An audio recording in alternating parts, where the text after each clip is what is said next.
how to share iPhone screen and control it. So let's get started with the tutorial. You can share your screen, but the other person cannot control it directly. So it is built-in feature after iOS 15. So let's get started. First of all, drag down the control center from the top right corner of your screen. Once you drag down the control center, you will get to see screen mirroring option available there. Tap on the screen mirroring.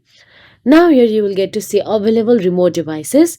Simply tap on the device you want to screen mirror to, and your screen mirror will be started on that device. So that is it. But if you do not find the screen mirroring option available on your control center, then all you have to do is long press on the empty area, then tap on the add control. Then you can simply tap on the search address bar and search for the screen mirroring, or you can scroll down and tap on the screen mirroring option available there and add it to your control center. And that will be.